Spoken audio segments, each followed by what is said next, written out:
Look no further. These are going to be the best Christmas potatoes you can possibly cook. So I thought I'd do a definitive post on the perfect roast potatoes. So if it's me, what I always do is I'll peel them the night before and then I'll leave them sitting in water. Basically, this just starts to remove the first layer of starch. And the potato is super important. So this particular potato is an agria potato. So that's a new breed of potato. And basically nice and fluffy, and it's perfect for roasting because it's got quite a low starch content. So you want something that's got a low starch content for roasting because it allows them to get crispier a lot quicker. I'm keeping them quite chunky. You can assume that you're going to lose about 10 to 20% of the potato when you fluff it up. Keeping them quite large, leaving in cold water overnight is better as well, because then you can get ready on Christmas Day and you're not actually like doing loads of messy work. It's just reheating and cooking, really, and drinking champagne and arguing with your family. What we're going to do now is we're going to put them into salted water, 3 per person if they're really nice and big. These are a little bit smaller, these spuds, so I would go 4 per person because you're going to lose a few in the process, and then you've got a good amount for leftovers. So season your water so it's like basically this salinity of seawater, so nice and seasoned. Drop in your spuds, slowly move them around. So we're going to start the process of ruffling the edges in the pan. What you want to do ideally is just stir every 5 minutes.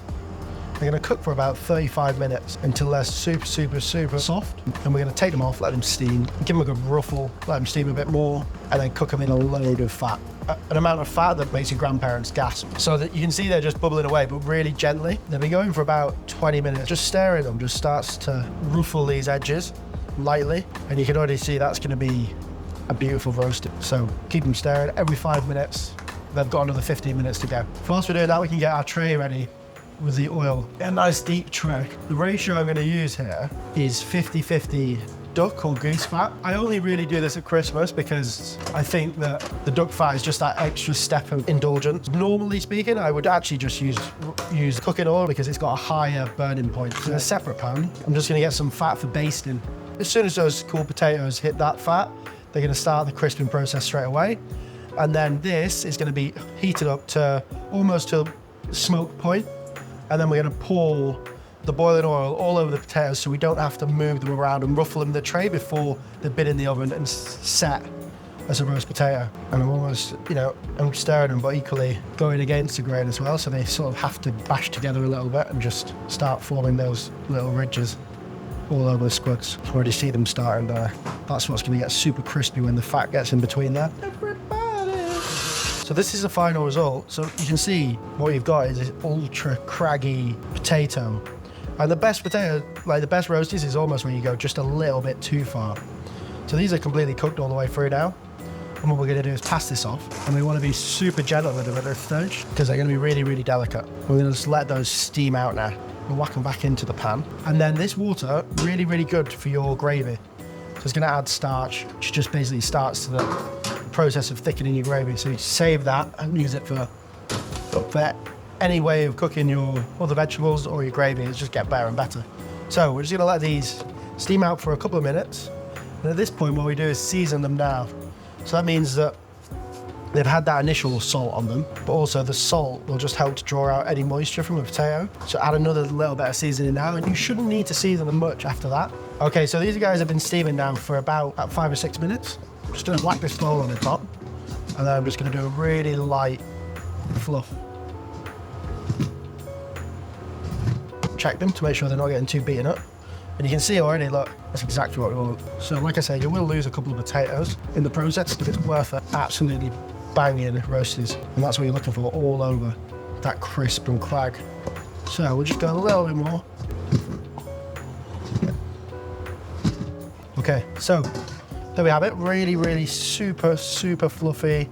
And now, again, let them steam out. Let's start heating up our fat. Fat in the oven is super hot. You can hear it like crackling away, perfect. And then as these cool, you can see this layer of, almost goes really pale and white. And that's as the moisture has left the potato and it's dried out. So I'm just gonna place some. These are like the best bits. This is what people fight over. So our oil is now smoking, so really hot. So I'm gonna turn it off, just let it chill out for a bit. And this oil in here is really hot as well, so being super, super careful. Maybe use some oven gloves. This is like the worst. Doing roast potatoes is the worst burn I've ever had in the kitchen. So I was wearing like really inappropriate shoes in the kitchen and it dripped onto my foot, and then I knew it was going to hurt as soon as it did it, but yeah, it took like a couple of minutes, like a couple of seconds to go through the foot, and then it was just like excruciating pain. Right, there we go. So these are going on. Traditionally what you do now is turn them over lightly in the oil, but they're so delicate that they're gonna be damaged. So look, you can hear it and see it hitting them with that oil. It's already started that process, and it almost like sets the crag, and it does a lot of the work for you. So now you can basically leave these. You don't have to keep turning them over or checking them. They'll cook really happily at about 180 degrees for 40 minutes, and then we're going to add our aromats in at the end. Well, you can see the spacing on them. The level of oil is is enough to give a cardiologist a fucking migraine, but it is it's essential to get the super crispy spuds. All right, so our spuds are insanely crispy and nice and golden. I'd say they're probably about 95% of the way cooked. Really important last step is just loads of fresh jalapenos and garlic. The reason we don't put that at the beginning is because it'll burn and it'll get quite acrid and bitter in the flavour. So really what we want to do is just almost as finishing. And you see, we've not actually turned them over at all, so it's super low maintenance. Insanely crispy, but absolutely beautiful and golden for another 10 minutes. So I'll just get a tray and then just lay a really nice paper down. Right, so it's been 10 minutes. I've just got that last little bit of golden colour. Garlic hasn't burned, which is really important. Onto a tray. What I do is I actually keep the oil. So it's basically just potato infused with herb oil. So you can actually use that next time you make potatoes. It just sits in the fridge really nicely. They're the best bits. When you see that, right? This is what people fight over. Super crispy, super craggy. Yeah, they could do it with a touch of salt. Fine salt rather than Maldon. It will stick and get in between all of those crags. So use a bit of fine salt, and that's it. So this is what we want.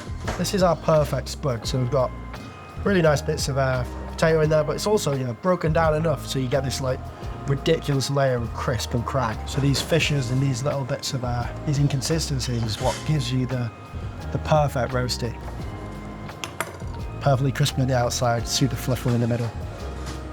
Look at the state of that.